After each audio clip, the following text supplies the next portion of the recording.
Alors, je ne sais pas si tout le monde a entendu ou pas. Il y a deux tables. Je vous laisse aller vous diriger vers l'une des tables, et donc l'un des thèmes que vous souhaitez. Ici, on a fiscalité, dépenses, action publique.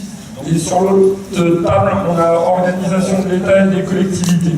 Donc vous allez aller chacun vers le thème que vous souhaitez. Une fois que cela sera fait, on va passer sur les tables, vous expliquer comment ça va se dérouler. Il faudra nommer notamment un référent qui nous fera une remontée sur chaque thème pour qu'après on mette cela en commun et qu'on puisse débattre tous ensemble, puisqu'il y a des personnes qui vont peut-être aller sur l'organisation de l'État et qui sont intéressées par la fiscalité, donc que tout le monde soit bien d'accord sur ce qui sera dit ce soir. Est-ce que cela convient à tout le monde?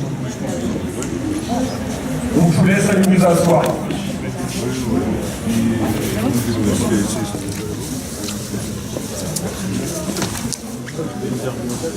Allez voir la fiscalité.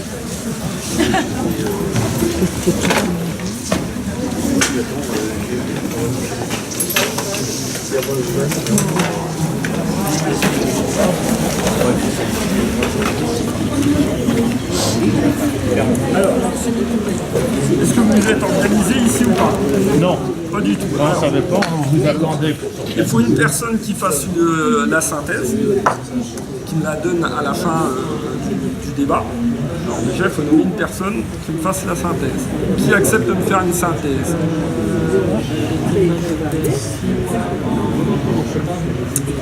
Pas tous à la fois.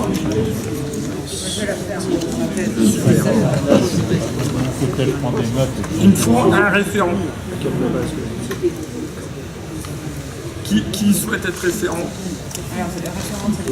Référent, c'est pour organiser en fait questions-réponses. On pose une question, on lève la main, telle personne à la fois donne une réponse. Et la synthèse, on l'a fait. Attendez, il faut m'expliquer, on l'a fait à partir de quel moment? La synthèse, en fait, il faut noter la question, les réponses et ainsi de suite. Alors, est-ce qu'il y a une grille de questions ou c'est comme ça des questions, le but, c'est questions. Le but, c'est questions libres. Questions libres. Sur la fiscalité, questions libres. Une personne a une interrogation sur la fiscalité, lève la main et le but, c'est d'y répondre tous ensemble.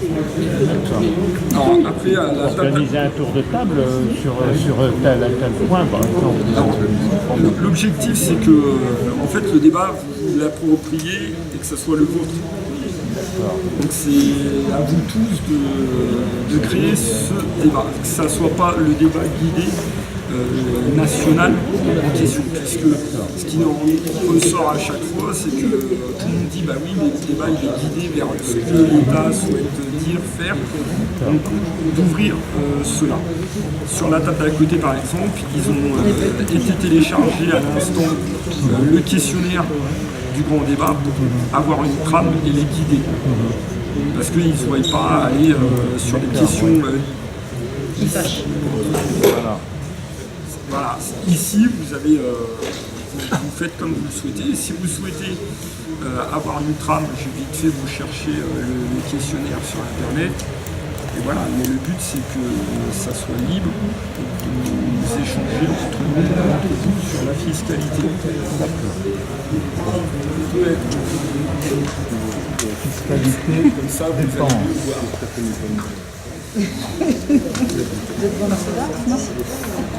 Non, mais chez les chinois. Donc, qui souhaite être référent? Voilà. Donc, let's go. Vous lancez le débat. D'accord. Bien, ben, bonjour à tous. Bonsoir.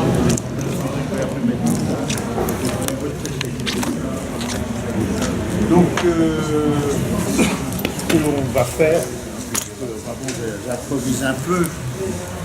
Donc, je vais donner quelques pistes. Bon, puisqu'on parle de fiscalité, il y a différents impôts. Donc, ce qu'on peut faire, c'est balayer les différents impôts, les taxes. Est-ce que ça vous convient? On fait comme ça. Bon, et ben, peut y aller. Des services qui disparaît. Il n'y a pas de mystère. Hein. Un service public, ça ne peut pas être rentable. Ce qu'il faut, c'est qu'il apporte un service. On a supprimé pas mal des choses qui conduisent à une dévitalisation de nos villages qui vivaient plutôt pas mal il y a quelques années. Mais maintenant, parce qu'on enlevait l'humain. Oui, tout à fait. Est-ce que vous êtes intéressé au courant de l'école du socle qui va se faire dans les campagnes, justement? Non, je vous dis, c'est intéressant à savoir. C'est-à-dire que l'idée, c'est de regrouper. Alors, on veut regrouper déjà tous les collèges, hein, mais l'idée, c'est dans les endroits où on ne peut pas regrouper les collèges, c'est de regrouper les collèges avec les écoles. Et la sourde balle, oui, voilà. Demander aux enseignants ce qu'ils en pensent. Vous allez demander aux enseignants ce qu'ils en pensent. Moi, je que ce soit dans le primaire ou parce que là, c'est encore dans l'idée d'enlever le temps de oui, c'est ça. On vit encore si on est là, c'est justement là-dessus. Tu regroupes tout le monde comme ça. Je pense que c'est un peu pipé, le grand débat, mais c'est bien qu'on puisse se dire des choses. Mais comme les questions, elles sont fermées, de toute façon, on ne peut répondre par rapport à ce qu'il y a. On n'est pas obligé, mais j'espère que ça remontera comme ce sera dit ici. Mais en tous les cas, je pense que ce qui est important, enfin ce que nous on entend, c'est que les gens ils veulent de l'humain. Ils veulent de l'humain dans les campagnes, ils veulent de l'humain aux endroits où on les a supprimés. Les gares, ça pose problème, vous l'avez dit tout à l'heure, vous-même vous l'avez dit tout à l'heure, pardon. Mais le problème de l'humain, enfin moi je pense qu'il n'est pas que dans les services publics, Non, il est partout. Le problème de l'humain, il est chez les humains. Oui. Parce que le problème de l'humain, il est lié aussi au fait que excuse, mais quand on était il y a 20 ans ou 30 ans dans une commune, on s'intéressait à son voisin. On parlait à son voisin.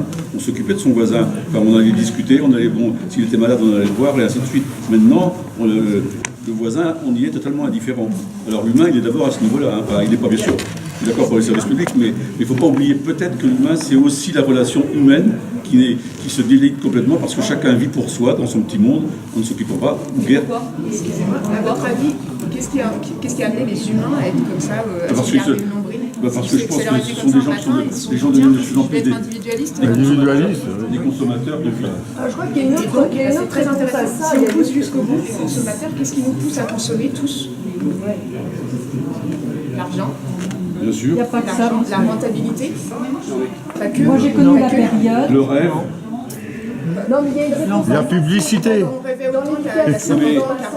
La publicité qui incite à consommer. Mais au nom de quoi on nous présente ça?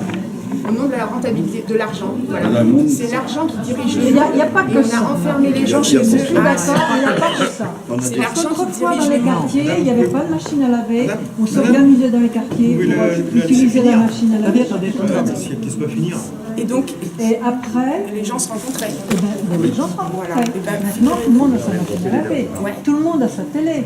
Tout ça, c'est quand même des barrières pour manque de relations humaines aussi. Mais je suis d'accord avec vous. Donc de la même manière que maintenant on ira sur Internet pour payer nos impôts, tandis qu'avant on croisait quand même du monde pour payer nos impôts, maintenant il faudra faire Internet pour acheter un ticket de train, maintenant on ira, voilà. Donc en enlevant également tout ce qui est service, ce qui est obligé les gens à sortir de chez soi également, on enlève aussi le côté humain. Aujourd'hui on est devant son écran, on peut tout faire devant son écran, on fait les courses devant son écran, on dépose les courses, on n'a même plus besoin de sortir de chez nous. Mais c'est pas compatible, je veux dire. Non, c'est même très compatible. C'est vrai que c'est une vie il y a une dérive et que l'on ne maîtrise pas, d'ailleurs qu'on ne s'aperçoit pas forcément automatiquement. Il y a une dérive qui progresse tout doucement où voilà, on fait effectivement l'écran sert à plein de choses et on oublie un petit peu la vie relationnelle simplement auprès de soi. Oui, c'est évident. Est-ce qu'on ne peut pas se poser une question quand même? Quelque chose qui m'interpelle dans tout ça, c'est que ici autour de cette table, mais dans le pays aujourd'hui, on a l'impression qu'on vient de naître en quelque sorte. On est là, on vient d'être posé ici, dans ce pays, sur cette planète, et comme si on n'avait pas d'expérience. Est-ce qu'on vient de naître? Non. Est-ce que l'humain n'a pas existé depuis 70 ans, on a été 70 ans en paix? Il y a eu 30 ans, on a dit 30 glorieuses. Est-ce qu'il y avait de l'humain dans ce moment-là? 30 glorieuses, après 40 années où vraisemblablement il semble qu'il y ait eu un déclin progressif, pas perceptible au départ, et aujourd'hui ce déclin, j'ai l'impression qu'on est face à des révélateurs qui nous prouvent qu'on est mal. Et ce qui prouve qu'on est mal, c'est que dans tout ce pays, on essaye de, je ne sais pas quoi faire. Chacun arrive avec ce qu'il ressent. C'est bien normal. C'est bien ça l'humain aussi. De dire ce que l'on ressent. Mais si chacun ressent dans son coin quelque chose, mais ne se rapproche pas de son voisin et dit mais toi, qu'est-ce que tu ressens? Est-ce qu'on ressent la même chose? Et petit à petit, les uns et les autres, si on s'aperçoit que finalement, on est une majorité à ressentir la même chose. Est-ce qu'on ne pourrait pas être à ce moment-là, à partir de ce moment-là, en capacité de réfléchir quelles sont les causes de ce mal-être? Je pense qu'il faudrait peut-être commencer par ça, avant de dire il faut faire ci, il faut faire un truc, il faut faire une plateforme, un petit truc, on va tout mélanger, alors que par le passé, les choses n'étaient pas mélangées. Il y avait des spécificités, il y avait en fonction des besoins. Là, j'ai l'impression que...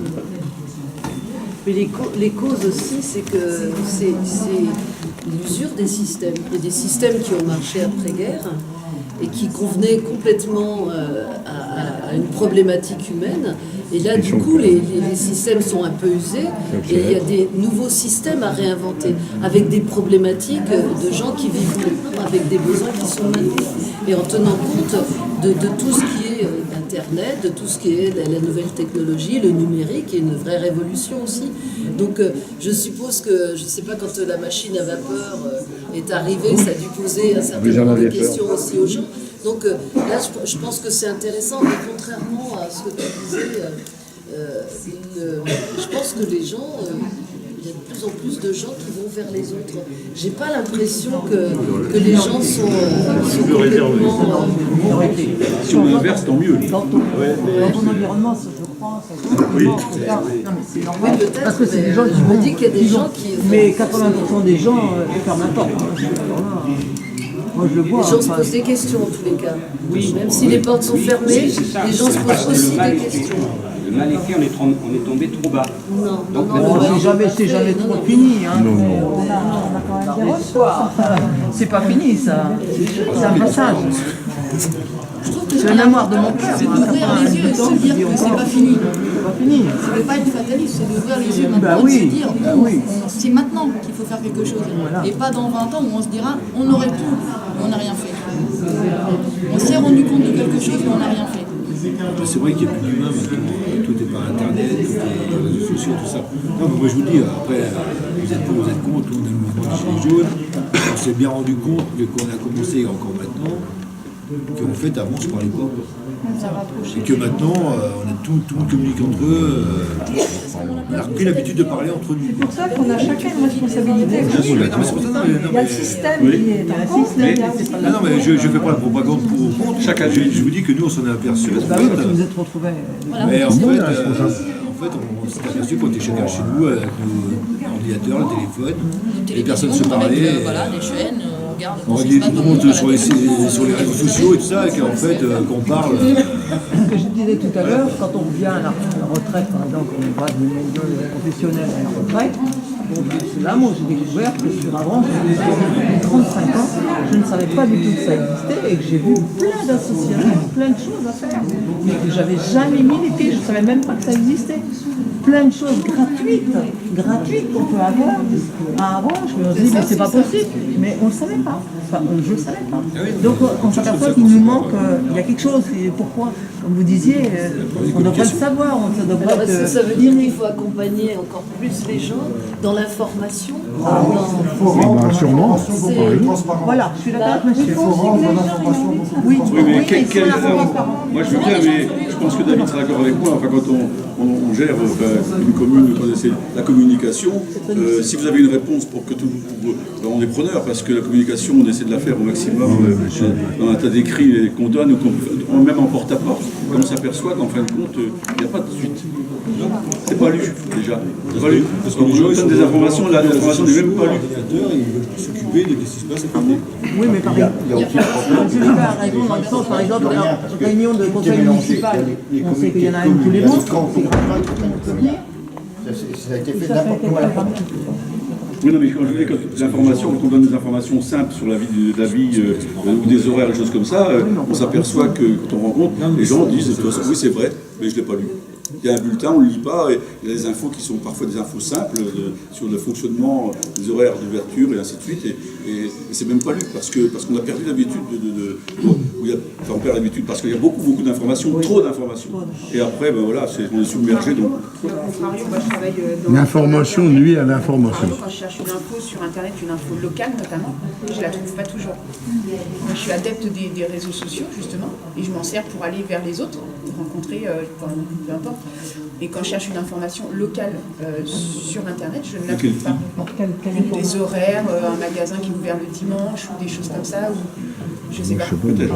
Non, mais on va pas répondre. Pour des mairies, par exemple, c'est évident qu'on met tout sur le Mais site. c'est partout comme ça, en fait. Donc, en fait, en fonction de... Si, je vous assure. Hein, Bon, il y a plein de commerces qui ont leurs horaires sur les sites. Il y en a beaucoup. C'est du privé. Après, je ne pense pas que ce soit vraiment pas le problème. Enfin, ça n'est pas vraiment le fond du problème. À une époque, quand on allait, moi, pour ma part, quand j'étais jeune, on discutait avec moi, je voyais avec mes parents, quoi que ce soit, on parlait je sais pas, je vais donner un exemple, mais pardon. Plus fort. Plus fort. À une époque, quand on faisait, je sais pas, on allait dans tel supermarché plutôt que dans un autre, ou tel marché, ou voir tel je sais pas, groupe de musique ou n'importe quoi, on prenait les avis en fait par rapport à des personnes avec lesquelles on parlait, on discutait, on communiquait avec eux.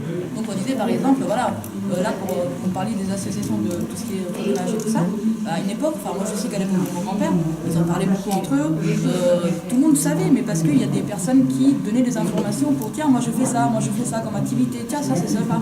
Et ça rendait les gens moins curieux pour dire bah tiens, j'y vais, j'ai entendu parler de ça ou j'ai entendu parler de ça. Au jour d'aujourd'hui, effectivement, c'est toute une recherche. Et des fois, on se perd un peu. Enfin, Internet, c'est vague. Hein. C'est Ouais, énorme, mais on même se au perd un niveau peu à faire local, là, des recherches et des choses comme ça. on ne fait pas la démarche. On ne fait pas parce que. Non, mais c'est pas vraiment une démarche. On vous en a jamais parlé auparavant, forcément. Vous avez peut-être vous n'étiez pas intéressé ou peut-être que. Voilà, mais je pense que ça rejoint le côté où aujourd'hui, on se renferme un peu. C'est nous-mêmes, je veux dire. Voilà, on se renferme un peu sur nous-mêmes et que du coup, on n'est plus forcément à l'écoute des gens autour de nous. Et voilà, enfin après, c'est. Juste une chose, moi je n'ai pas beaucoup du tout pour parler de ça, mais j'en vous écoutant, est-ce que vous savez qu'il existe une radio associative, j'y suis membre, il s'appelle La Branche FM, et Catherine y était il n'y a pas longtemps, et donc elle est vraiment, alors c'est né d'une initiative alors, de la ville au départ des écoles, mais ça s'est très très vite amplifié, et maintenant tout le monde peut en faire partie. Tout le monde peut proposer des émissions, tout le monde peut parler, on fait tous les infos régulièrement, tous les jours il y a des infos de ce qui se passe dans la région, donc souvent, ça va jusqu'à Grandville et Haut-Dieu, etc. Donc, et ça c'est important parce que ça vient des gens. Et moi je pense qu'en écoutant tout à l'heure aussi, on parlait le problème des gens qui se parlent plus, etc. Moi je prends, il y a quand même deux piliers de la France. Alors, je suis désolée de parler comme ça, mais moi je suis d'une famille quand même de fonctionnaires. Enfin, dans l'armée aussi, et dans l'éducation nationale, et dans plein de choses, et dans la santé. Les deux piliers, c'était quand même la santé. Il y a l'agriculture aussi, enfin il y a la santé et l'éducation nationale. C'était quand même reconnu dans le monde entier. Et là, c'est en train de s'écrouler. S'écrouler parce qu'on considère que c'est comme des entreprises, c'est ce que vous disiez tout à l'heure, et on veut gérer ça comme des entreprises. Alors que au départ, c'est un lien social, c'est un élément de cohésion. Et là, alors on disait tout à l'heure apparemment que c'est vrai qu'on dit que ça coûte très cher l'éducation nationale par exemple. Mais en fait, il y a beaucoup moins de professeurs que dans d'autres pays. Il faut le savoir. Et là, on a des classes de 30-35 élèves en collège. Et au lycée, je ne vous en parle pas, là, c'est 40. Ouais, on arrive à 31. Parce que là, en maternelle aussi. Normalement, il y a une limite à 31, mais on nous dit qu'elle n'est pas élevée. À chaque fois, on se trompe dans les chiffres. Il y a plus de 31. Voilà. Donc il faut faire des groupes, il faut utiliser... Il y a 15, Voilà. Non, ça c'est pas nombreux. Ça, c'est dans les 10 communes, ça arrive. Ah bah, oui, dans les Oui, mais on va communes, pas pas prendre ceux d'une commune pour les, faut les Enfin, toujours transporter. est-il que les gens, Ça en revient lien sur les social, états. il faut avoir le temps, il faut avoir l'occasion de pouvoir discuter, etc. Les Et gosses, ils je pensent trouve tout le temps que, sur la route. ce que je voulais dire, c'est qu'à mon avis, on compte trop justement, il y a trop d'administratifs. Là, je pense qu'on pourrait faire de la place. On pourrait évacuer les administrations, que ça soit pour la santé notamment et l'éducation, parce que le plus urgent, c'est des gens sur le terrain. Et là, on manque. Les infirmiers, ils n'en peuvent plus, les infirmières, les profs, ils n'en peuvent plus, il faut le savoir. Hein. On leur tombe toujours dessus, quand il y a ça ne va pas, ça c'est de leur faute, mais ils subissent depuis des années. Moi, je vais vous dire, ça fait 30 ans que je suis prof. Alors, j'ai calculé, ça fait 30 ans. Avant, je faisais 25, mais ça fait 30 ans. Ça fait 30 ans que je suis prof. Et j'ai vu s'écrouler petit à petit toutes les options, tous les machins, tous les dispositifs pour aider les enfants, tout ça. Alors, on nous invente après des bonnes raisons, mais toutes les raisons, comme vous l'avez dit tout à l'heure, c'est des raisons financières. Mais on peut mettre les sous quand on veut sur ce qui compte. Si on se dit que c'est une priorité nationale, parce que sans langage, justement, vous parliez de se parler, sans langage, les jeunes, ils ne savent plus parler. Hein, alors on a eu le beau discours de M. Blanquer, tout ce qu'il dit, moi j'adore. Hein. Il a dit qu'il fallait remettre de l'éloquence, etc. au collège, en 3e, sauf qu'il n'y a pas d'heure pour ça, il faut le savoir, il n'y a pas d'heure. Donc c'est pas simplement le français, c'est pas parce que je suis prof de français que je défends le français, c'est parce que c'est autre chose qu'une matière. C'est aussi un moyen de communiquer, de s'exprimer, de trouver son identité. Et si on n'a pas son identité, qu'est-ce qu'on fait? On se rebelle, ou on va faire le djihad, ou on s'écroule, ou on... Enfin, il y a plein de façons de réagir comme ça. Parce qu'on ne comprend pas le système. Et on ne comprend pas le système, on ne peut pas le C'est comprendre. que les gens ne comprennent pas le système dans lequel ils sont. Et on ne peut pas s'exprimer, on n'a pas de moyen d'expression. Et donc la solution, ça serait déjà de limiter, d'enlever tout, enfin de vider une bonne partie des ministères et des directions régionales et départementales, de mettre les gens sur le terrain, c'est-à-dire dans les écoles, les collèges, les lycées, dans les écoles privées aussi. Et je parle de la santé, c'est important aussi. Dans les garderies, là, c'est pareil, les garderies, il n'y a plus personne. Dans les hôpitaux, il n'y a plus personne. Les gens, ils meurent dans les aux urgences, quoi. C'est scandaleux, quoi. Ouais, où est-ce que passe l'argent? Parce que moi, j'ai passé mon bac à 45 ans et j'ai toujours fait mes études jusqu'au bac dans des écoles, dans des classes à moins de 30 élèves. Ah ben c'est plus le cas maintenant, c'est plus le cas. On n'aurait pas plus de moyens que... Enfin, les moyens mis à la disposition de l'éducation nationale en 1970 n'étaient pas proportionnellement plus forts qu'aujourd'hui. Vous savez combien d'heures faisait, à mes débuts, combien d'heures il y avait de français au collège? Forcément, s'il y a beaucoup en sixième, de qui sont... En sixième, combien d'heures? Combien d'heures? Il y avait 6h30. Hein, plus des heures de soutien pour ceux qui avaient du mal. Maintenant, alors d'abord, ça c'est l'égalité qui a été voulue par la réforme de M. Hollande. Maintenant, c'est l'égalité, tout le monde à 26 heures. Qu'on soit brillant, qu'on ait besoin de faire des choses en plus, ou alors qu'on soit en difficulté, qu'on ait besoin de soutien, même tarif pour tout le monde. Ça c'est l'égalité, c'est une drôle de vision de l'égalité, moi je trouve. Et maintenant, bon, il faut savoir que les élèves en 6e, ils ont 4h30 de français. Vous imaginez 4h30 et combien en 3e alors qu'ils ont le bac à préparer? 4 heures de français. Autant que la langue vivante. Alors c'est important, mais tout le monde sait très bien qu'on ne maîtrise une langue vivante que si on maîtrise déjà la sienne. Donc les enfants, s'ils ont du mal à apprendre des langues vivantes, et ils ont du mal en maths, les profs de maths vous le diront aussi, pourquoi là où ils ont le plus de difficultés en maths, en sciences, c'est dans les consignes, c'est dans les intitulés, c'est dans les textes à lire. Donc tout part du français. Et ils l'ont même dit dans les programmes, ils ont dit, compte tenu de la diminution des horaires de français, ils ont trouvé la solution, ils ne devineraient jamais, ah bah c'est les autres profs qui vont enseigner le français. Dans toutes les matières, on va enseigner le français. Vous pensez que les profs, ils ont que ça à faire, les autres profs des autres matières, d'enseigner le français? Alors quelle est la solution? Ben, la solution, c'est de privilégier, de se dire, c'est fondamental que les gens soient soignés. C'est une priorité nationale. Autant que moi, alors on m'a reproché, parfois des collègues m'ont même reproché la comparaison parce que je disais, quand il y a eu les attentats, etc., on a dit, on devait faire des économies sur la sécurité. On a dit, on la fait pas parce que c'est une priorité, il faut se défendre. Ben moi, je trouve qu'on devrait dire la même chose pour l'éducation nationale. C'est une priorité. Priorité contre le chômage, priorité contre aussi l'islamisme ou l'intégrisme, etc. C'est une clé. Si on ne comprend comprend pas, si on ne sait pas s'exprimer, si on ne sait pas dialoguer avec les autres, on ne peut pas s'en sortir dans la vie. Et là, vous prêchez les convaincus. Oui, mais voilà. Moi, je vous dis, la solution, c'est qu'il faut arrêter de faire des économies sur l'éducation nationale. Moi, je suis d'accord. Et si on veut faire des économies, parce que vous avez raison, il y a quand même des dépenses énormes, et ben c'est des économies, il faut les trouver. Si vous comparez avec d'autres pays, comme en Allemagne, ils viennent d'avoir une augmentation, les professeurs en Allemagne sont déjà payés le double des professeurs. Nous, de toute façon, en France, c'est les moins payés de l'OCDE. Enfin, et en Europe, c'est les Polonais qui sont à peu près payés. À côté de ça, c'est les Tchèques qui sont les profs d'Europe. Attendez, j'ai une belle-sœur en Tchéquie, excusez-moi.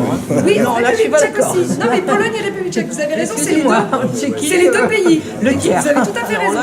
Donc, à part ces deux ou trois pays qui sont en dessous, sinon, voilà. Donc, et quand on voit, on nous cite toujours en exemple. Est-ce qu'on ne peut pas dire, là on est tous d'accord ensemble, est-ce qu'on ne peut pas, des gens ici, parce que je crois qu'il faut quand même mixer un petit peu le temps de parole, et ont des idées pour dire, à part dire, il faut de l'argent comme ça, supprimer des gens au niveau administratif en haut, j'imagine que oui, mais tous les supprimer, c'est impossible, parce que j'ai jamais vu que son chef...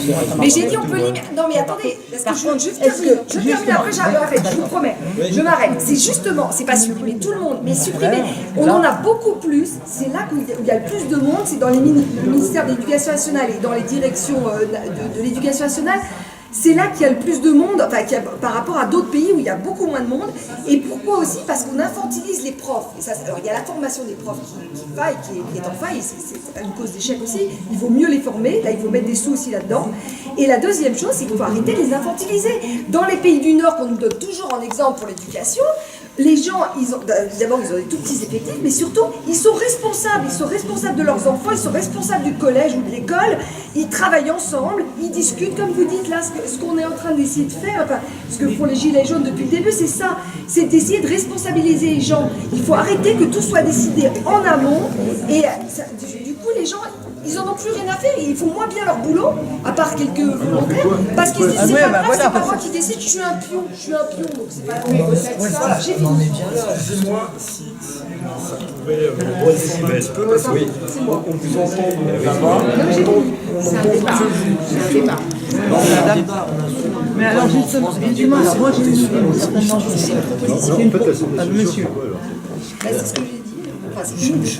La question ce qui est raconté depuis cette crise des Gilets jaunes, on va dire, c'est ça qui a amené le grand débat de toute façon, c'est qu'on a un problème de gestion. On a l'impression que ça nous vient d'en haut, on se prend loi sur loi sur loi. On n'en peut plus, on a des taxes, les profs ont leurs problèmes, les infirmières ont leurs problèmes, les gardiens de prison là ont leurs problèmes. Parce qu'il n'y a pas de communication. Les policiers qui chargent les samedis aussi, je pense aussi qu'ils doivent qu'ils en ont marre aussi. La solution de dire, et je vais reciter les gens de l'époque, dégraisser le mammouth, ok, mais là il est en train de se faire en marché entre gens des classes moyennes, on va dire, en précarité. Dégraisser juste face, voilà. Mais c'est pas eux qui vont voter des lois ou se dire bon, on va se diminuer, on va pas prendre 6 communicants avec nous dans le ministère et que ça coûte 30 000 € par mois. C'est pas eux qui vont le faire. Donc comment on fait? Donc les propositions des Gilets jaunes avec du RIC, avec tout ça, mais comment arriver à le faire passer? Pas avec un grand débat, avec des questions fermées qui orientent les choses sur les futurs aménagements. Non, on est passé outre, on n'est plus dans le sujet là. On parle là ce soir des cours, de machin d'organisation de l'État. Vous disiez que vous étiez infantilisé vous en tant que prof. Je pense que la population entière est infantilisée. Quand on entend notre cher président, je rigole, bien sûr, qui dit oh les enfants, en débat. C'est possible de faire ça en tant que président? Je veux bien qu'il soit léger, qu'il soit tout ce qu'il veut, mais ça fait des décennies que nous infantilise, clairement. Voilà, on n'est plus capable de prendre des décisions. La preuve, c'est que là, aujourd'hui, il y a une partie de la population qui s'est réveillée, et il y en a une autre grande partie, mais la majorité qui dort encore, qui attend que ça vienne, et puis... Après, on cherchait la part des responsabilités qu'on avait aussi là-dedans. Moi, il y en a une qui me frappe beaucoup, c'est que en fait, il y a beaucoup de gens qui ne s'intéressaient pas aux choses avant. Enfin, j'ai l'impression que les Gilets jaunes, vous dites qu'il y a des gens qui se sont réveillés, qui ont dit ah bah moi j'ai jamais manifesté pour rien, puis là tout d'un coup, enfin je sais pas, les gens qui votaient pas. Le vote obligatoire, par exemple, pour moi, c'est une solution. Il y a quand même le vote une blanc. grosse... Enfin, il y a- Avec le vote, la reconnaissance blanc. Bah oui. Oui, mais C'est pour ça, quand on disait mais le vote obligatoire avec la reconnaissance d'un vote blanc, par exemple, moi j'aime bien voter parce que ça devrait être obligatoire. Est-ce que c'est une bonne solution que Attends, il y avait quelqu'un qui parlait. Ah, moi non. Pardon. Non, pas du tout. C'est ce que dit le contraire, moi, alors excusez-moi. Après, il y a aussi une grande partie des gens qui ont voté longtemps, et puis qui ont vu que ça servait à rien, ont arrêté d'aller voter. Ouais, mais vrai, ça ne sert à rien. On a pas la parole. Oui, parce que le vote blanc n'est pas reconnu, mais c'est à nous d'agir aussi. C'est à nous aussi de voir aussi nos représentants, nos députés, des choses comme ça. Non, mais je pense que c'est C'est à nous de remonter aussi des informations. Je pense que pour pouvoir un peu rejoindre la dame pour comment résoudre les problèmes. Bah déjà, pour qu'on puisse résoudre les problèmes, c'est qu'on les comprenne à 100%. Donc, je pense que pour les comprendre à 100%, déjà, bah, à mon sens, c'est peut-être une revendication des gilets jaunes qui ne font pas assez, mais c'est déjà d'avoir une transparence sur les dépenses publiques. On ne sait pas du tout où va l'argent. Bah, pour qu'on puisse savoir où est-ce qu'on pourrait le piocher éventuellement. Admettons pour l'éducation nationale, admettons, on pourrait peut-être également être interpellé, ou du moins qu'on ait connaissance de savoir tout l'argent est par où. Parce que moi je suis désolée, enfin, effectivement on est gilets jaunes, donc du coup déjà on est les rebelles, hein, enfin, complètement on l'a tombé sur nous. Mais je ne comprends pas comment ça se fait qu'ils arrivent à trouver de l'argent quand il s'agit de faire des dépenses un peu extravagantes à mon sens, hein, par rapport à nous, ce qu'on demande au jour d'aujourd'hui. Mais par contre, quand il s'agit de choses super importantes, comme les hôpitaux, comme l'éducation nationale, comme tout ça, là, on nous dit à chaque fois, il n'y a plus d'argent, donc il faut piocher dans les services publics, dans les... voilà, c'est les chômeurs qui posent problème.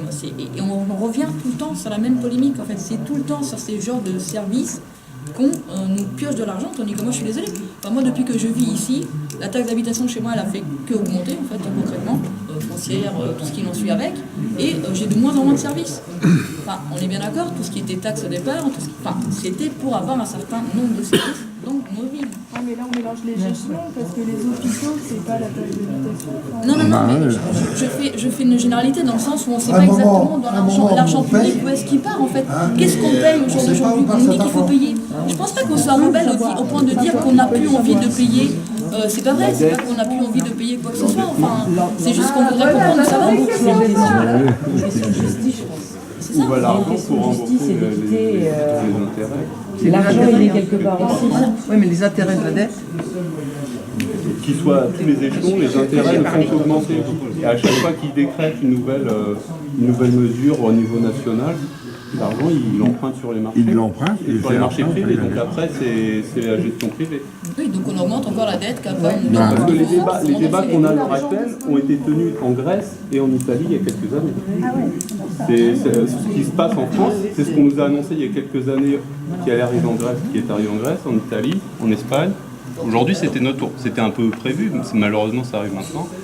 Et c'est... Est-ce que c'est pas un problème européen? Parce que du coup, est-ce que les États sont encore libres de faire des choix sur leur territoire? Est-ce que c'est pas l'Europe maintenant? Ça dépend à quel niveau vous êtes endetté et auprès de qui. Non, mais après, moi je me dis sur les choix qu'un État comme nous, par exemple, ou comme la Grèce ou comme l'Espagne a dû faire, est-ce que c'est pas dicté par l'Europe? Est-ce qu'il n'y a pas un moment où c'est pas... Il y a des règles européennes. Oui, ben, c'est les directives. Dedans et deux. Mais pourquoi est-ce que l'Europe ne peut pas être démocratique? Pourquoi est-ce que l'Europe ne peut pas être démocratique? Chaque pays ne s'entend pas. Puisque par exemple, si vous prenez les pays de l'Est, ne peut pas agir dans l'intérêt sur le changement d'air, il n'arrive pas à s'entendre. C'est un parlement européen. Il est bon de lever la main, effectivement, sinon je peux essayer de parler plus fort, tout le monde est finalement. Il y en a un qui lève la main là. Voilà. Non, je peux partir sur la finance, la fiscalité, parce que c'est l'autre table déjà, donc si je suis venu là, c'était pour parler un peu d'autre chose. Mais Je vais un peu rebondir sur plein de choses que j'ai entendues et qui m'interpellent, et je suis d'accord, mais la question du lien social, elle est fondamentale, parce que oui, on se parle plus. Moi, l'exemple tout bête, c'est que j'ai un nouveau voisin, je suis allé me présenter à lui, il a mon âge, pas beaucoup plus vieux. J'ai essayé, il dit on va avoir des affinités. Une des premières phrases qu'il m'a dit, on ne se connaît pas, c'est vivre heureux, vivons cachés. Non mais vraiment, mais c'est vrai. Ouais, mais enfin, si tout le monde n'est pas comme ça. Non, mais tout le monde n'est pas comme ça, mais moi, je vois la ça m'a quand même un peu interpellé, et je pense qu'il y a quand même beaucoup de gens qui sont comme ça. Et effectivement, le lien social, c'est important. La communication, effectivement, on n'a pas les informations parce qu'on est noyé, on se bouffe de la pub en permanence, il y a des affiches partout. Dès qu'on se connecte à Internet, on est noyé sur plein de trucs. Des fois, on a même des informations qui se passent à l'autre bout de la planète, on les a de manière instantanée, et ce qui se passe à 500 mètres, on ne sait même pas. Non, mais le problème, il est vraiment. Et moi, ce que je crois, c'est que le meilleur moyen de communication, c'est le bouche à oreille. La radio, la branche FM, c'est ça. Les lieux créateurs de lien social, Petit Poussa, c'est ça, quoi. C'est ça. C'est qu'à partir du moment où les gens se parlent, c'est là où l'information va passer et puis on va être comprise, quoi. Moi, je pense que c'est ça qui est très important. Donc, des lieux tierces, voilà, des centres socioculturels, des choses où on va mélanger de l'associatif, de l'artistique, du culturel, des services publics. Moi, je donne un exemple tout bête, c'est que pour moi, un centre socioculturel, on peut déjà d'emblée, il y a beaucoup de gens dans la population, je ne vais pas donner de chiffres, mais qui spontanément n'iraient pas dans ce type de lieu. Mais si on les oblige à y aller, si on met un service par exemple de la mairie et qu'on dit dorénavant pour faire renouveler ta carte d'identité, tu es obligé d'aller là-bas, tu es obligé d'aller mettre les pieds dans ce lieu-là. Et en allant mettre les pieds dans ce lieu-là, parce que c'est une démarche pour tout le monde, renouveler sa carte d'identité, c'est ce que tout le monde a besoin de faire. On oblige des gens à aller dans ce type de lieu, ou aller même dans le Petit Poussa, ou ailleurs, peu importe. Aller se confronter à d'autres populations, des gens qui ne côtoieraient pas au quotidien. Voilà. Ben moi je pense que c'est par là qu'il faut commencer.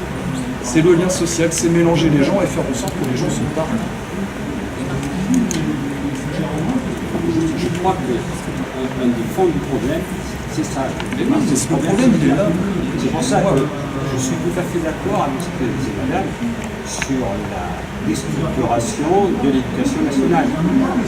Mais est-ce qu'on n'est pas à un point où il y a déjà des services publics avant l'éducation nationale qui ont été déjà déstructurés? Je suis retraité de l'énergie, moi, de DHGDF. C'est quand même une entreprise qui, je crois, depuis la libération, a été mise en place pour rééclairer et chauffer le pays, faire du social. Là, il y avait déjà du social par les services publics. Si les services publics ont été créés au lendemain de la Deuxième Guerre mondiale, c'est qu'il y avait, je suppose, besoin du social à ce moment-là. Il s'est fait du social comme ça pendant 30 années, comme je vous disais tout à l'heure. C'était les 30 glorieuses, il fallait reconstruire. Il y avait du lien social qui avait été mis en place, qui avait été créé par les services publics, qui ont fonctionné. C'est pour ça que j'ai l'impression qu'on vient de naître. On a une expérience. Donc ça, c'est terminé. Et l'éducation nationale fait partie des derniers services publics qui sont maintenant structurés. De toute façon, c'est sûr, il faut détruire pour faire autre chose. C'est vrai pour l'énergie, c'est vrai pour les transports, c'est vrai pour la poste, c'est vrai pour tous les services publics. Et pourquoi les services publics en France ont été créés pour la France? Les autres pays, ils ont eu leur façon de fonctionner aussi. Donc maintenant, on est dans une autre dimension. Et c'est là où je trouve que c'est pas juste ce qu'on est en train de dire. Parce qu'on ne nous le dit pas. Effectivement, ça a été évoqué tout à l'heure. Les 27 pays, 28 qui sont là, ne vont plus fonctionner comme par le passé, c'est impossible. On est tous maintenant dans une Europe, effectivement, qui s'est mise en place depuis 40 ans, progressivement. Giscard d'Estaing, en 1974, a bien dit qu'il fallait créer une cagnotte. Il ne disait pas pourquoi faire à l'époque. Mais dans le grand public, on ne le savait pas. Eux, à leur niveau, ils le savaient. Créer la cagnotte à Giscard d'Estaing, ça a été quoi? Ça a été la mise en place de la bourse, qui aujourd'hui est bel et bien à la manœuvre, et on voit à quoi elle sert. Pour créer une Europe, pour créer une mondialisation, c'est comme une famille qui a un projet, il faut effectivement économiser quelque part. Il faut économiser quelque part. On peut le comprendre, effectivement, mais si cette économie se fait uniquement sur les services publics et en même temps, on sait qu'il y a de grosses structures multinationales qui dégagent beaucoup de profits et qui ne payent pas d'impôts. La preuve, c'est qu'aujourd'hui, je vais vous le dire, c'est un peu trop gros quand même que les GAFA ne payent pas d'impôts. Et là, aujourd'hui, on nous dit, ça y est, ils vont payer 3% d'impôts. Non mais, ouvrons les yeux. Merci aux Gilets jaunes de nous avoir ouvert les yeux. Mais là, on était dans les solutions, là, on cherchait les solutions. Le monsieur. Il y avait l'associatif, il y a aussi d'autres, il faut trouver d'autres biais, parce que là, il faut se prendre en main. L'associatif, je pense qu'il y a aussi pas beaucoup de gens, enfin, à la fois, il y a beaucoup d'associations dans le coin, mais quand même, on se rend compte, je sais, on connaît plusieurs associations, que c'est toujours un peu les mêmes, et qu'on a du mal à trouver des gens qui s'engagent, ne serait-ce que pour venir aux AG d'association, c'est toujours la croix et la bannière, et à chaque fois on se dit « Ah, tiens, on en a un de plus, c'est mieux qu'à l'année dernière. Donc ça aussi, c'est une façon d'être, justement, d'être adulte, de ne pas être infantilisé et de se battre. Et on a un besoin aussi en tant que consommateur. Si on consomme, on voit bien, d'ailleurs ça commence à venir, hein. Si on consomme de plus en plus de bio, même dans les supermarchés, il y a du bio maintenant, on a des pouvoirs qui sont limités par rapport aux grosses entreprises, mais il faut essayer de se battre avec nos armes. Nos armes, c'est l'associatif, c'est la consommation. Il faut faire aussi attention, l'associatif c'est une réponse, mais il ne faut pas aussi que l'État se désengage sur le nom des associations. Non, mais il faut parce que c'est aussi... Le monsieur là, Levez la main, levez la main. Les gens qui sont arrivés comme Bertrand, c'est des gens du terrain. Enfin, Oui, non, mais je parle pas de ça. non, mais c'est plus dans les députés. Non, mais ce qu'il disait, c'est que les gens ne connaissent pas leurs députés. C'est ça qui est vrai. C'est vrai que là, ça... Je disais que la population, il y en a qui ne connaissent pas leurs voisins. Ça marche. Et je pense que c'est tout à fait vrai. Il y a plein de choses intéressantes qui ont été dites. Je pense que le fait de ne pas connaître son député, c'est pas grave. Limite, on n'a pas forcément de le croiser, de le voir. Mais de plus savoir à quoi sert un député, c'est encore plus grave. Oui, non, mais Et on a beaucoup parlé d'éducation. Et je pense que ce que disait Sophie est fondamental, c'est à un moment donné, si on veut se comprendre, il faut parler le même langage. Si on veut comprendre comment fonctionne notre pays, si on veut plein de langages différents, langage administratif, politique, juridique, législatif, il faut à un moment donné que chaque citoyen ait la capacité d'intégrer toutes ces informations-là. Moi, je serais curieux de savoir autour de cette table combien de personnes savent exactement quel est le rôle, l'articulation aujourd'hui entre le Sénat et l'Assemblée nationale. Quelle est aujourd'hui la mission, les missions régaliennes d'une commune, d'une communauté de communes ou d'agglomération. Quel est le rôle, quelles sont les compétences d'une région par rapport à une commune. C'est un complexe. J'ai pas honte de le dire. On a un conseil communautaire aujourd'hui de 158 élus. Je suis persuadé, parce que j'en discute souvent avec eux, qu'il y a beaucoup des élus qui siègent dans le conseil communautaire, qui sont dans le conseil municipal, qui sont largués. Franchement, mais c'est pas une honte de le dire. Les lois successives ont tellement été rapides, notamment en termes de refonte territoriale, de réforme territoriale. Aujourd'hui, on a des élus qui sont de bonne foi engagés pour leur commune ou leur communauté de communes, qui sont perdus. Et ça, c'est dramatique parce qu'on s'aperçoit. Alors, si les élus sont perdus, alors qu'on a quand même un accès privilégié à l'information, en théorie, imaginez le citoyen. Moi, je vois très bien, on a la chance d'être juste de l'autre côté du miroir, c'est-à-dire d'avoir réussi à rentrer dans les administrations pour bien comprendre comment fonctionnent les choses. Je sais très bien que ce que je vis aujourd'hui en tant qu'élu local me permet de comprendre des choses que je ne pigeais pas il y a 10 ans. C'est évident. Donc moi, je suis assez partisan de dire qu'en effet, droit de vote obligatoire, compte du vote blanc, implication dès le plus jeune âge des gamins dans des conseils municipaux des jeunes, dans la vie associative. C'est fondamental. Comment voulez-vous que des gens, des citoyens d'un pays soient actifs dans la société si on ne leur donne pas les clés de compréhension des fonctionnements? C'est la base de tout. C'est la base de tout. Mais pourquoi ça va fâcher les gens? Il faut aussi accepter des fiches choses. de paye à l'école. Les femmes, fiches de salaire. Non mais qui est capable de décrypter sa fiche de salaire? À partir du moment où ça devient attractif et utile, il n'y a pas de raison de rendre obligatoire. Monsieur, il faut lever la main. Est-ce qu'on pourrait parler un petit peu des communautés de communes?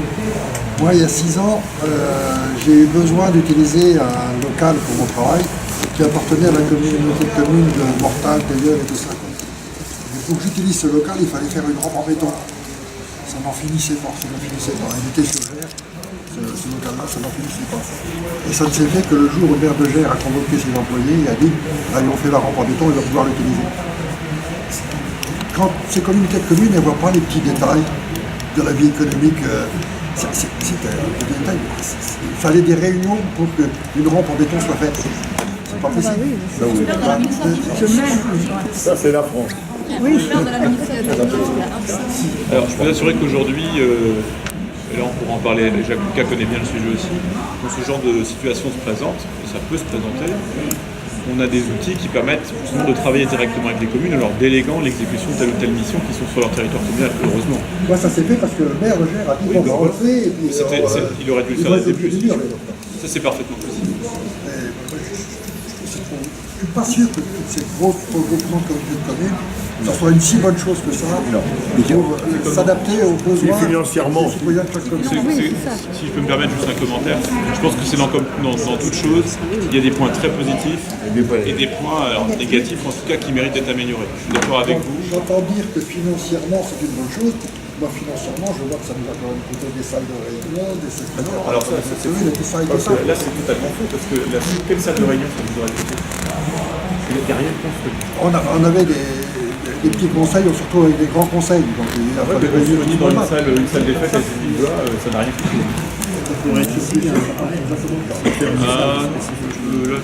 Alors là, il faut voir, ça c'est le genre de choses, faire très attention, parce que quand on n'a pas l'information, on véhicule des rumeurs, on fait le jeu aussi de bashing permanent. Voilà, je peux vous apporter toutes les informations que vous voulez. Si vous me prouvez qu'on a construit depuis que la communauté d'agglomération existe des équipements nouveaux, alors là, je suis. Il n'y a pas eu de choix. Ils ont pas dit. Je peux déjà vous assurer qu'on a. Non, parce qu'il n'y a pas eu de. La masse salariale n'a pas augmenté, déjà, premièrement. Vous avez beaucoup moins d'élus rémunérés. Vous aviez quand même 5 conseils communautaires, donc avec 5 fois une dizaine de vice-présidents chaque fois. Aujourd'hui, vous n'avez plus qu'un seul conseil communautaire, avec simplement 15 vice-présidents qui sont éliminés. Donc déjà, vous avez 5 conseils communautaires qui ont disparu. Enfin, 4 qui ont disparu par rapport aux 5 qui existaient. C'est en termes d'optimisation des moyens, c'est quand même assez remarquable. Il faut savoir que s'il n'y avait pas eu la fusion en 2017, aujourd'hui, vous auriez des territoires qui seraient en faillite. Je ne dirais pas lesquels, mais vous avez des territoires qui étaient au doigt de la rupture, pas parce qu'ils avaient mal géré, mais parce que les dotations qui sont données aux collectivités qui ont été sérieusement réduites depuis quelques années mettaient les comptes de ces collectivités dans le rouge, clairement. S'il n'y avait pas eu la fusion. Alors, voilà, ont été décidés. Ça, c'est une très bonne question. Ça, c'est les gouvernements successifs, ça a été dit par rapport à la dette de l'État, vont chercher l'argent là où il est. Et où est la richesse aujourd'hui en France? Eh bien, elle est à l'échelle de nos communes et de notre communauté de communes. Finalement, c'est fou. Il n'y a pas de richesse donc c'est nous. Dans nos régions, dans nos départements, il n'y en a pas. Pardon? Il n'y a pas de richesse dans nos départements. Non, parce qu'on n'est pas un département riche, on n'a pas de commune riche, on n'a pas de commune riche, ça n'existe pas. Je connais tous les collègues présidents de communes dans la Manche. On a tous, alors le chiffre qu'il faut retenir en fin d'année d'exercice budgétaire, c'est ce qu'on appelle la CAF, la capacité d'autofinancement, en gros ce qui reste dans les caisses de la collectivité pour rebâtir le budget de l'année suivante. Je peux vous assurer que c'est bien, on a une CAF positive, mais c'est pas mirobolant. Et c'est vrai que les politiques nationales depuis maintenant 30 ans, 40 ans ont mis l'accent sur les métropoles. Vous voyez, la CAF des métropoles, la capacité d'autofinancement, c'est monstrueux. Les dotations des métropoles, au vu des territoires ruraux où nous habitons, ça fait frémir. Ça, tous les chiffres sont disponibles sur Internet, c'est officiel. Regardez les chiffres. Les petites communes, c'est donné aux grandes métropoles. Non, c'est pas ça. C'est-à-dire que les efforts des politiques nationales ont visé surtout à développer les métropoles. Parce que c'était une vision européenne. L'Europe, contrairement à la France ou les autres pays européens, était constituée de grandes villes avec des zones rurales très peu peuplées. Alors que la France, c'est tout l'inverse. C'était tout l'inverse. Prenez chez nous, la Normandie, c'est un maillage de villes moyennes, de petites villes, qui fait aussi le ciment du territoire. En gros, tous les 10 km, vous aviez un chef-lieu de canton. L'Europe. En Allemagne. Oui, et donc le rêve français, c'est de dire on va faire comme en Europe, dans les autres pays européens, on va constituer des gros pôles urbanisés, donc ces grandes métropoles. Mais ça peut être une réponse en avis. Je trouve ça un peu. Je trouve ça bizarre de sortir ce genre de phrase. L'Europe était oui, basée sur des c'est la France qui a fait le choix. Et non pas la France. Enfin, déjà, l'Europe, c'est pas un pays. Enfin, je veux dire, l'Europe, on en fait partie. Alors, vous n'avez pas écouté ce que j'ai dit. Vous n'avez pas écouté ce que j'ai dit. J'ai dit simplement que la France a voulu se mettre à la mode européenne, en se calant sur l'Allemagne, par exemple, qui était constituée de grands pôles urbains, de grandes villes, qu'on connaît bien, hein, et que, en effet, les politiques successives des gouvernements français a été de renforcer les grandes villes de France. Bordeaux, Nantes, Rennes, Lyon, Lille, en effet. Ça, c'est des villes qui étaient, de taille encore normale, et qu'on a confortées, qu'on a poussées à se développer. On a injecté beaucoup d'argent pour pouvoir, l'argent de l'État, des gouvernements successifs, pour pouvoir les renforcer. Mais ça s'est fait au détriment de la ruralité. C'était plus une question que je posais, parce que j'ai aucune connaissance, franchement, je suis ignare et je fais partie des gens qui ne s'y intéressaient pas, complètement. Voilà, en plus, j'ai les jeunes. Ouais.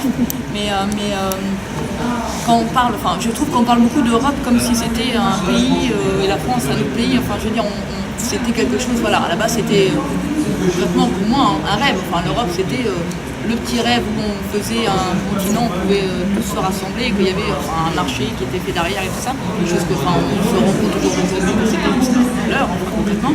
Parce que dans l'Europe, il y a des pays qui sont... on se base tout le temps sur l'Allemagne, on entend toujours parler de... En Allemagne, ils font ça. C'est le pays référent, en fait, par rapport à l'Europe. Le pays référent, c'est tout le temps en Allemagne. En Europe, on a l'Espagne, on a l'Italie, on a des pays qui sont quand même... On prend l'exemple de l'Italie, un peu. Ça marche aussi avec l'Italie. Le fait d'avoir des grandes villes qui sont moteurs à l'échelle de région. Oui. L'Angleterre. Il y en a d'autres, mais c'est pas autant que l'Allemagne. Le pays référent, c'est vraiment l'Allemagne par rapport à ça, par rapport à ce qu'on essaye de faire aujourd'hui en France, concrètement. Parce que c'est le pays peut-être qui s'en sort le mieux par rapport à l'Europe. Ça dépend. Non, financièrement, je parle au niveau économique. Savez-vous qu'en Allemagne, 85% des personnes de plus de 80 ans travaillent? Ils ont des grandes régions, mais la différence avec nous, c'est qu'ils n'ont pas un pouvoir centralisé. Et puis avec des petits boulots, Des petits boulots de rien. Chez nous, c'est un pouvoir qui est la même chose dans toutes les régions. Le pouvoir des régions en Allemagne, c'est plus important. C'est ça. Ce qui est intéressant, c'est que... Après, je vous arrête juste pour vous donner des clés de lecture. Moi, je les ai acquises depuis tout le temps. C'est qu'en effet, on s'est calé sur un modèle européen, régnant en Allemagne et dans d'autres pays, où on avait de grandes villes au sein de grandes régions. On a essayé de faire la même chose en France, et c'est à ce moment-là qu'a émergé la politique de décentralisation, avec la création de régions dans lesquelles on pouvait exercer des pouvoirs de proximité, des politiques de proximité en phase avec les attentes des habitants. Et ce que l'on constate aujourd'hui, c'est que ce mouvement de la décentralisation qui a accompagné le développement des métropoles est en train de faire machine arrière. Je vais vous donner des exemples concrets de ces machines arrière que vous vivez au quotidien. Donc aujourd'hui, on a des grandes villes, au milieu de régions qui deviennent des déserts, clairement. Des déserts ruraux, avec pas de service public, pas de transport, des collèges qui ferment, des écoles qui ferment, des médecins qui sont plus présents, des maternités qui ferment les unes après les autres. Voilà, notre réalité, elle est triste. Hein. Et un des derniers exemples de cette recentralisation, de cette reparisianisation de la politique, c'est la suppression de la taxe d'habitation. La taxe d'habitation, c'était, déjà la parfait, alors je ne sais pas encore totalement ce que c'est un impôt local sur lequel les élus locaux ont la main. C'est-à-dire qu'on a la capacité en conseil municipal de faire varier les taux. Les augmenter, on dit tiens voilà, c'est ce qu'a fait Grandville pour sa piscine, piscine, grand projet. Voilà. Et dans l'intérêt général, tu dis bon les habitants, voilà, on a une idée, à lui tu fais une consultation, tu dis on voudrait construire une nouvelle école, est-ce que si on augmente les impôts, les taux de nos impôts locaux pour construire l'école, vous êtes d'accord? C'est un sondage, ils ont dit bah oui c'est un bon projet, allez, on fait un effort, on augmente les impôts de 30%. Et puis derrière, on a des recettes supplémentaires, on peut construire l'école. Ça pourrait être un choix. Sauf qu'aujourd'hui, avec la suppression des impôts locaux, on retire à la strate communale et la strate communautaire cette capacité à lever l'impôt. Et en échange, on donne une dotation. Une dotation, encore une fois, c'est une somme qu'on donne annuellement et qui rien ne garantit de conserver sur 10 ans, sur 20 ans, sur 30 ans. Ça, c'est un vrai problème. Et ça, c'est vraiment de la recentralisation brutale. C'est violent. Oui, mais quand même, rassurez-moi, quand vous dites plus d'impôts locaux, il y a quand même la taxe foncière. Oui, mais c'est le dernier. Oui, mais c'est le dernier, mais le dernier reste. Mais le jour où il n'y aura plus d'impôts locaux, mais il en faut des impôts locaux. Il n'y aura plus que des dotations de l'État, sur la fin des communes. Oui, il faut des communes. Pour revenir Revenons à nos moutons. Revenir sur le débat, c'est peut-être, parce que pour faire suite à ce que tu disais, c'est peut-être avoir, réinjecter du maillage dans le rural, quoi, en fait. Parce que c'est ça, c'est en fait, on s'est fait déposséder. Mais alors, si on repart... Excusez-moi, juste pour vous dire, on va encore débattre pendant un quart d'heure à 30 minutes, comme ça, en petits groupes. Et après, on va tout mettre en commun pour faire un débat en commun de ce qui a été dit pendant le débat de petits groupes. Ça convient à tout le monde? Est-ce que donc... Si, la dame.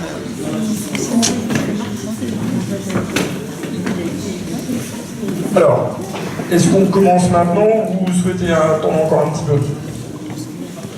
Alors, on va commencer sur la fiscalité dépenses et actions publiques. Premier thème, ça a été l'impôt. Alors, allez-vous la personne qui a écrit? Est-ce que je peux juste faire une petite remarque que j'ai déjà faite, que j'ai fait à Bertrand aussi, c'est que déjà, dans le fait de différencier les deux, il y a quelque chose qui me gêne énormément. De différencier fiscalité, action publique avec État et collectivité publique, ça prouve déjà quelque chose d'un peu gênant. C'est-à-dire qu'on voit pas, on veut empêcher peut-être les gens, parce que dans les débats, j'ai l'impression que tout le monde a parlé de tout, mais on voudrait dire qu'il y a d'un côté, il y a la question de la fiscalité, et de l'autre côté, il y a les collectivités publiques, il y a l'action publique, etc. Mais en fait, les deux vont ensemble. Mais l'offre et la demande. Mais oui, exactement. Non, mais c'est très bien d'avoir réuni les deux, ça, je trouve que c'est une très bonne idée. Mais c'était, non, mais c'est pas vous, c'est pas la faute des organisateurs. Mais c'est très bien déjà d'avoir mis ça ensemble. Mais c'est vrai que c'est quand même aberrant de séparer les deux, parce que s'il faut des sous, pourquoi et comment, etc. Tout ça c'est lié. On peut pas séparer. Enfin, c'était juste une petite intro. Enfin, c'était difficile hein, aussi de faire une grande table et puis de traiter tous les sujets. Oui, ça aurait été impossible, d'un sens, ça aurait été impossible. Et je pense que j'irai avec David pour que la semaine prochaine, ça ne soit pas des groupes comme là, on était trop nombreux, mais plutôt faire des petites tables de 6-7 personnes, donc 6 maximum, pour que les gens puissent échanger plus facilement. Allez, c'est parti. Voilà la personne qui a écrit.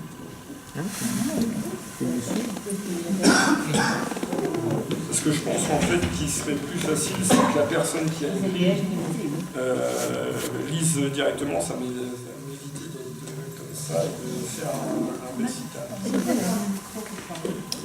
Avec le micro. Bon. On va attendre que la personne revienne. J'ai commencé en attendant, mais ça aurait été plus facile que ce soit la personne qui est écrite, qui récite en fait directement ce qui a été fait. Elle va nous le faire en chantant, à ce qui paraît. Bon ben, nous, on a discuté de beaucoup de choses. Hein. On n'a pas toujours été dans le sujet, mais en tous les cas, c'était important de se retrouver et de discuter et de parler de l'humain. Enfin, là, une des premières, les premiers mots qui ont été évoqués, c'est de remettre de l'humain. Donc, on a parlé de... Alors, je parle vraiment sous le contrôle de... Parce qu'au départ, on pensait qu'il y avait quelqu'un qui prenait des notes. Du coup, moi, j'ai repris... voilà. Donc, alors, manque de transport. Les fermetures de gares, tout ce qui fait que ça relie les gens les uns avec les autres et ça crée aussi du lien social. Donc c'est un manque important qui devrait être remis en place sur les territoires ruraux. Les centres de décision trop éloignés des citoyens.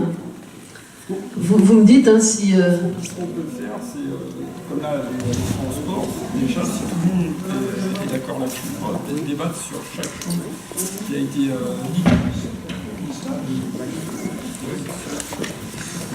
Tout le monde soit d'accord sur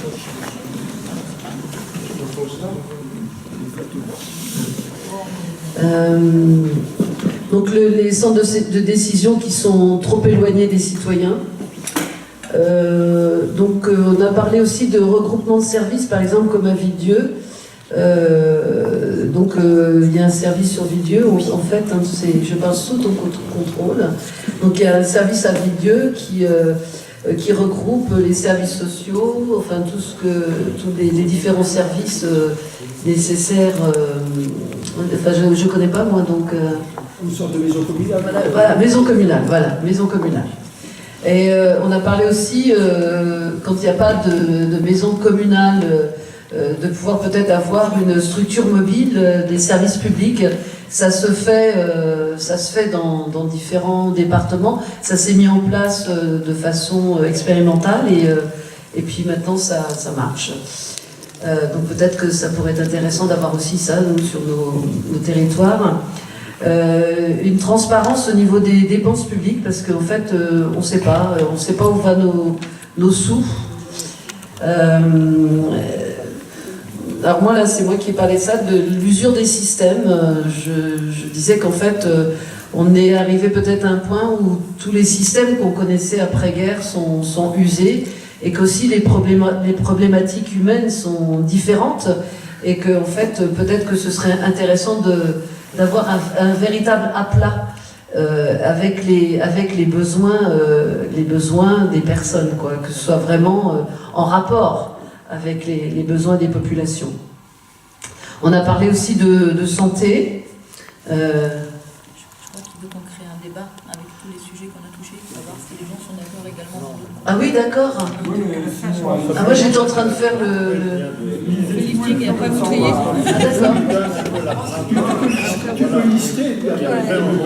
D'accord. On a parlé de santé, de lien social, alors éducation nationale, avec un effritement de l'éducation nationale et une surcharge des classes. Une reconnaissance du vote blanc. Excusez-moi Catherine, juste parce qu'on avait aussi parlé des solutions en même temps, on a fait des constats et des solutions. Moi j'ai pris... une des solutions qu'on avait données par rapport à l'éducation ou la santé, c'était déjà de responsabiliser les gens. Et en plus on fait des économies parce que si on responsabilise les gens sur le terrain, on met plus de gens sur le terrain et moins de gens dans les bureaux. Qui les gens? Les agents? Les agents la population. Les bénéficiaires. Non, je parle de la santé et de la santé et de l'éducation nationale, vous n'êtes pas sans savoir que ça manque quand même. Mais en même temps, c'est des gros, on vous dit ça coûte très cher. Hein.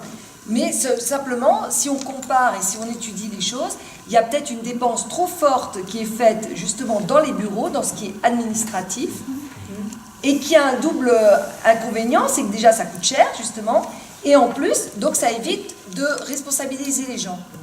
Et si plus on laissera de responsabilité, plus les gens, il y aura justement, ça va être le lien social, etc.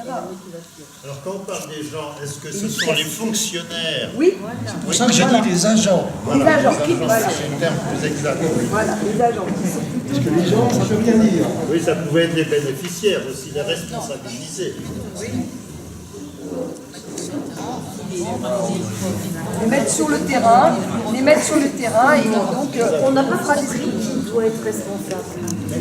C'est si vous appelez ça des agents, moi j'appelle ça les gens de terrain, c'est-à-dire les infirmières, les médecins, les professeurs, etc. Voilà. Les gens qui sont payés par l'État avec nos impôts et qui font différentes tâches au service de la collectivité. En fait, c'est une reventilation, hein. C'est pas des suppressions de postes, c'est reventiler. Responsabiliser les gens, c'est une chose, répartir les fonctionnaires d'un service à un autre, c'est en une autre. Hein. Le monsieur voulait intervenir. Oui, ben. Alors, plus de moyens pour les collectivités locales. L'effritement aussi du système de protection sociale avec une passation bientôt aux mutuelles. Aussi, on s'est dit qu'il fallait prendre l'argent où il est, dans les grosses entreprises du CAC 40 par exemple, Total, c'est 4,40 ou pas? Oui, voilà. Alors, on a cité Total, on a cité... voilà, les GAFA. Le rôle de l'Europe aussi, on s'est posé la question du rôle de l'Europe par rapport à un État. Parce qu'en fait, on se dit quel pouvoir a un État comme la France par rapport aux décisions européennes. Ça, c'est le pouvoir de la Constitution qui a été passée sous notre nez, sous M. Sarkozy. Ah oui, ben ça, c'est... La réponse, elle est là-dedans. Le traité de Lisbonne, par exemple. Et donc, remailler tous les territoires ruraux au niveau de la santé, de l'éducation, du transport. Et on a parlé de précarité, enfin, là, en disant que peut-être aussi que s'il y a autant de précarité, c'est comme si tous ces systèmes, ils sont pas à la hauteur des besoins humains. D'aider les associations aussi, on avait parlé. Ah oui, ça je ne l'ai pas noté. Vas-y, note. L'importance du lien social par les services publics et par les associations, l'associatif. Et donc, renforcement, et plus généralement, renforcement des structures politiques associatives à petite échelle pour la proximité, le lien social, justement. Peut-être trouver d'autres moyens d'aider, comme ça commence à se tester, d'aide aux associations et aux chômeurs, les mettre en relation, ou des petites entreprises qui coûtent de l'argent à l'État, mais qui ne coûteraient pas forcément plus que le chômage, quoi, les allocations chômage, mais qui est beaucoup plus constructif de lien, et puis même pour les personnes, quoi. Voilà. De la dignité. Voilà, c'est ça. Elle était avec nous aussi. Ouais, en fait, sur beaucoup de choses, on se rend compte en Attends.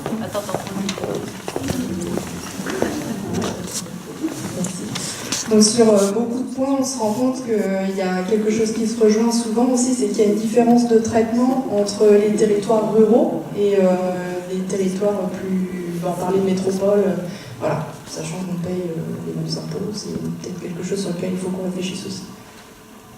Et les communes, garder la main sur justement l'action par les taxes, etc. Ah oui, la suppression de la taxe d'habitation. Alors nous, donc on a développé ce point des impôts. Non seulement on a parlé d'impôts sur le revenu, mais aussi des impôts locaux. Avant de rentrer sur les impôts et la fiscalité, je pense qu'on va rester sur l'organisation de l'État et des collectivités locales, publiques plutôt. Est-ce qu'il y en a, notamment le monsieur, qui souhaite intervenir comme ça? Alors, qui est contre ça? 5. Qui n'a pas d'avis? Qui vote blanc? Il sera comptabilisé.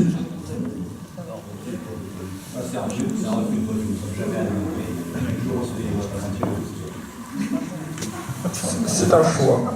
Alors, je voudrais juste retenir une chose, 2 minutes. La dame a levé la main, je vais lui donner le micro, après il y a le monsieur. Je voulais juste dire que moi, ce que j'avais posé comme question, ça ne concernait pas de savoir doit-on avoir les écoles privées et l'école publique, c'était de savoir est-ce qu'on maintient le principe de gratuité de l'école publique. C'est-à-dire, est-ce que tout le monde, même si on est très riche, c'est gratuit? Mais oui, parce que c'est comme l'a dit quelqu'un tout à l'heure, c'est que de toute façon, mais ça paraît très... Évidemment, dans l'idéal, c'est parfait comme solution. Sauf que les gens riches, s'il faut payer, ils iront ailleurs, de toute façon. Et déjà, certains y vont. Là, il faut savoir qu'on est déjà de plus en plus et je voulais élargir, il n'y a pas que l'éducation nationale. Tous les services publics, notamment, il faut quand même parler de la santé. Et la santé, on est avec une médecine et une éducation à 2 vitesses. Si vous avez de l'argent, vous pouvez vous payer, avoir un médecin. Là, c'est pareil, c'est assez choquant quand même. Moi, je sais que, enfin bon, je ne vais pas raconter ma vie, mais tout le monde connaît des cas comme ça, où on a dit, soit vous donnez de l'argent, soit il faudra attendre, dans le cas d'un cancer, il faudra attendre plusieurs mois, alors que là, si vous donnez en consultation privée, vous verrez le grand chef, vous le verrez, et il va soigner en priorité votre femme tout de suite, etc. Hein, moi, c'est ce qu'on a dit à mon père. Hein, donc, il me l'a raconté après. C'est quand même, moi, je trouve que c'est traumatisant. Hein, là, on parle de la vie et de la mort des gens, et de la santé. Donc là, on y est déjà, et on y va de plus en plus, et on nous dit qu'il faut faire des économies. N'empêche que quand il faut trouver de l'argent, on en trouve. Hein, quand il faut financer là des collèges, lycées internationaux pour les gens c'est à Strasbourg, c'est ça, ou Bruxelles, enfin je sais pas. On va lancer ça aussi. Bon, là, on trouve des sous. Là, pareil, alors ça, je ne suis pas sûre de mes sources, mais j'ai cru entendre que pour financer le service universel, là, on allait trouver des sous. Bah, où? Dans l'éducation nationale. Donc ça veut dire bien qu'il y a des sous et qu'en fait, c'est un choix politique de se dire à quoi on en fait. Soit on le met dans le public et on permet en effet que tous les jeunes, parce que tous les jeunes peuvent réussir si on les pousse. Hein, mais entre un enfant de même intelligence, s'il est dans une famille, s'il n'est pas aidé par le collège et l'école, s'il n'y a pas les moyens de les encadrer, de leur donner des petits cours, des soutiens, ou même ceux qui sont en avance, de leur trouver des choses, des ateliers qui va les booster. Le théâtre, on entend M. Blanquer qui nous parle à tort et à travers de l'intérêt du théâtre. Moi je suis la première à le dire depuis des années, sauf qu'on a supprimé aussi tous les ateliers. Parce qu'il n'y a pas de sous. Donc, ça, vous voyez, mais que ça soit dans la santé, moi, je pense que c'est les deux trucs les plus importants, mais il y a d'autres choses, il y a la justice, etc., il y a d'autres choses. Mais quand on veut, c'est un choix politique. Et en fait, si on choisit, c'est pas en fonction de là où il y a des sous, ou plus ou moins, c'est parce que on se dit que, voilà, c'est indolore, c'est des lieux où ça va peut-être moins se remarquer. Voilà. Alors, sur l'éducation, monsieur, encore sur l'éducation, et